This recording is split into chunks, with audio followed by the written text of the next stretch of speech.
काय वाटायलंय? पळेल आणि तुमच्या अंगावर येईल असं वाटायलंय काय? ठीक आहे.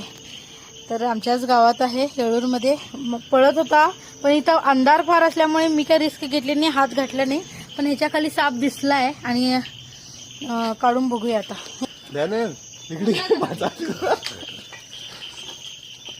कुठल्या साईडला पलटी करता? पलटी करू याला ह्या साईडला. ठीक आहे, उचला बघूया. उचला पोरा, थोडं होते का उचला.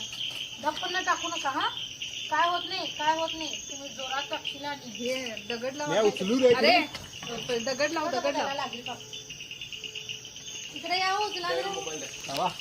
मोबाईल पकडा थोडा. त्याला लागेल. अरे बापरे.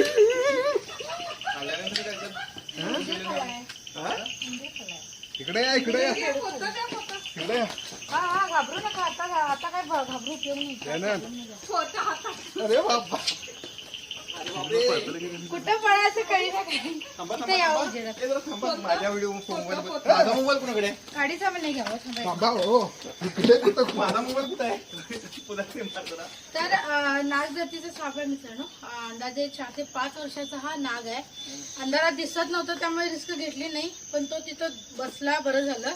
आणि माझ्याकडे काही सेफ्टी शूज वगैरे आणि पिशवी साधी स्टिक सुद्धा नाहीये, कारण मी इथंच बाजाराला आलो. त्याने अचानक कॉल आला, त्यामुळे मग इमिडिएटली यावं लागलं. तर नाग आहे आणि बघू शकता पोट इथं फुगलंय, म्हणजे त्यानं काहीतरी बेडूक किंवा उंदीर काहीतरी खाऊन बसलाय.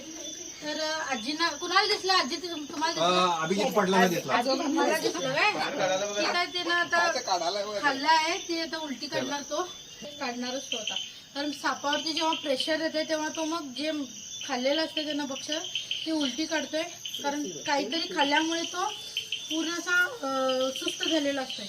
ते मग उलटी काढून उलटी केल्यानंतर त्याला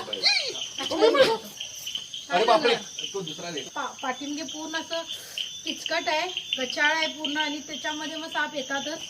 आल्याच म्हटलं मी तर भरपूर साप आहे, मग त्यांना अजून जरा भीती वाटायला लागली. असे भरपूर साप येतात आपल्या आजूबाजूला. त्यांनी पाहिला ठीक आहे, नाही पाहिला असता तर तो असाच येऊन निघून गेला. त्याची जात नागच आहे ना. नागच आहे. ठीक आहे, त्या करूया. व्हिडिओ आवडला लाईक करा, शेअर करा.